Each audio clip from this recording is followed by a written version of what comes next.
What you call independent sleep is not independence at all. It may be your baby's nervous system adapting to repeated separation stress. You will understand what your baby's body is actually learning when you leave them alone at night. Imagine standing in the doorway at night. Your baby has just fallen asleep. One hand is still on the crib rail. You know they settle faster when you stay, but you also think you shouldn't stay too long. So, you step back slowly. The room is quiet, but your baby's system is not fully at rest. Something in their body is still adjusting after you leave. What's happening here is not about sleep habits. It's about how an immature nervous system interprets your absence.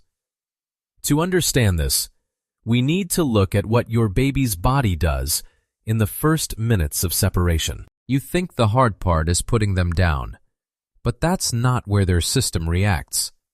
Imagine holding your little one until their eyelids grow heavy, drifting half asleep. Gently, slowly, you lower them into the empty crib.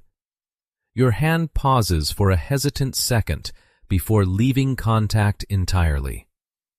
The room gets quieter instantly, amplified by the sudden space between you. This is where an invisible trap snaps shut, forcing a fragile body to self-regulate before it has the biological capacity to do so. Many parents repeat this routine every night, mistaking it for teaching independence.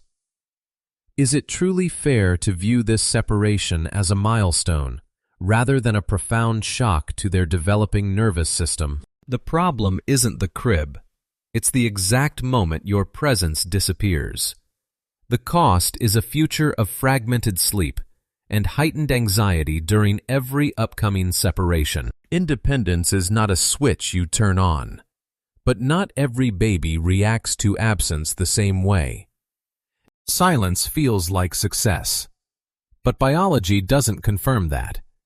The baby monitor shows complete stillness. There is no crying for long stretches. You finally relax deeply. You leave the nursery quietly. You call it a good night. At least they are not crying anymore. But crying is not the only stress signal. Repeated unresponsive separation alters behavior. This shifts infants into a shutdown response. Physiological arousal remains highly elevated. This misread regulation causes prolonged stress exposure. Sometimes the nervous system stops asking, and when signals change, the body starts adapting in a different direction.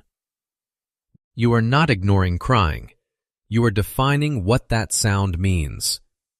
Imagine hearing a sob in the dead of night. You instantly check the clock. You decide to wait a few short minutes. You tell yourself to see if they settle. Many believe this teaches self-soothing. Yet, the infant tracks the exact timing of your response. Every delayed pause becomes a clear message. This creates patterns of hyperactivation or total silence. Response timing shapes development directly. But the strongest regulation doesn't come from timing alone. Nothing changed in the room, but everything changed in the body. Look at the reality when you place a hand on your baby's chest at 2 a.m. Breathing slows within minutes. No words are spoken. The room stays dark and still. Regulation is not always visible.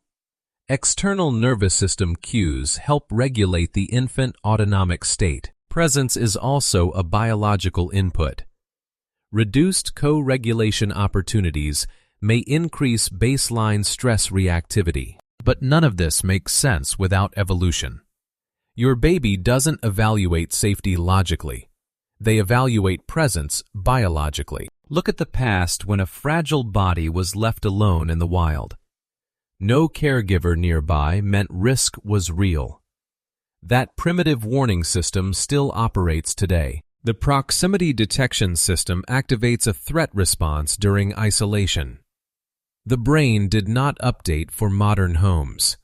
This chronic activation alters natural sleep architecture. Evolution doesn't follow lifestyle changes, which brings the real question to the surface. This is not about sleep anymore.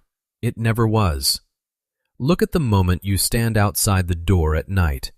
You hesitate before entering the room. You listen to every sound from the monitor. You choose your role as a parent in that exact second.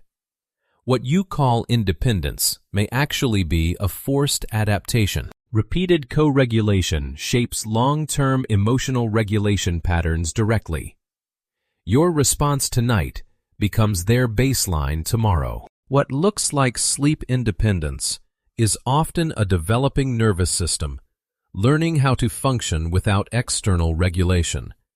Not better or worse, just unfinished.